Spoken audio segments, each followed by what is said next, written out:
No Men Are Foreign, the poem composed by James Kirkup.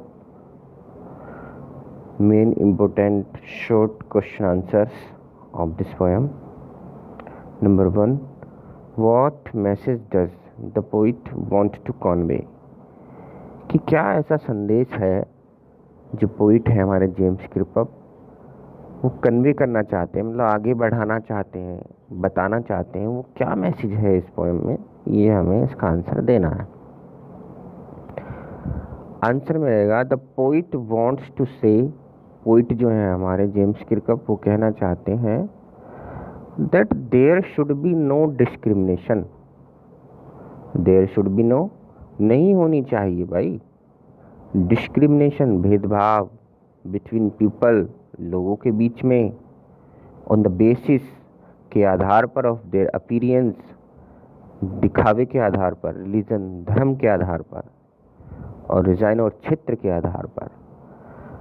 कहता है कि there should be no discrimination, भेदभाव नहीं होना चाहिए बिटवीन पीपल, लोगों के बीच में, on the basis of their appearance, उनके दिखने के आधार पर, रिलीजन धर्म के आधार पर, और रीजन क्षेत्र के आधार पर हमें भेदभाव नहीं करना चाहिए।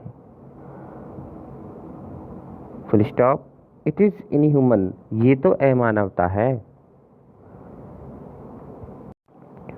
टू टीज वन, किसी एक को सताना, because of one's different background, एक अलग बैकग्राउंड से होने के कारण किसी एक को सताना, ये तो अमानवता है। द पोइट वॉन्ट्स, कवि चाहता है that the people should discourage this mall practice, कि लोगों को हतोत्साहित करना चाहिए, डिस्करेज करना चाहिए। किसके लिए? इस माल प्रैक्टिस के लिए। What is malpractice? Malpractice is called misbehaviour. इस मिसबिहेवियर के लिए इन्हें डिस्करेज करना चाहिए लोगों को।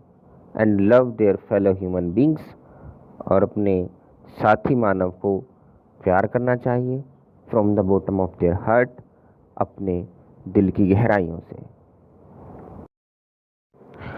Second question, how are we responsible for war, कि हम जो हैं किस तरह से रेस्पॉन्सिबल हैं, जवाबदेही हैं एक वॉर के लिए, युद्ध के लिए। Answer, everyone is responsible for war, हर इंसान रेस्पॉन्सिबल है युद्ध के लिए। If we start hating our brothers, यदि हम अपने भाइयों से घृणा करना शुरू करते हैं, in the name of race, वर्ग के आधार पर, रिलीजन धर्म के आधार पर, कास्ट जाति के आधार पर, रीजन क्षेत्र के आधार पर, एक्सेट्रा, यदि हम इन सब के बेस पर अपने ब्रदर्स को, अपने भाइयों को घृणा करना शुरू करते हैं, will become the cause of tension, तो ये सब टेंशन को जन्म देगी, तनाव को जन्म देगी। And the tension is converted into war one day, और यही टेंशन एक दिन वॉर में एक दिन बदल जाएगी। So nobody should hate and despise anyone, तो नोबडी शुड हेट, किसी को भी घृणा नहीं करनी चाहिए, एंड डेस्पाइज एनीवन, और एक दूसरे को क्रिटिसाइज नहीं करना चाहिए।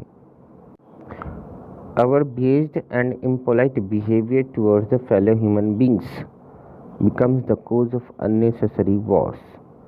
हमारा जो पक्षपातपूर्ण और इम्पोलाइट बिहेवियर, जिसमें पोलाइटनेस तो है ही नहीं, towards the fellow human beings, अपने मानव साथियों के साथ, becomes the cause of unnecessary wars, बन जाएगा वो, क्या बन जाएगा हमारा ये बिहेवियर, एक दिन ये गैर जरूरी वॉर्स का एक कारण बन जाएगा, यानी ये सब एक दिन एक वॉर में कन्वर्ट हो जाएगा।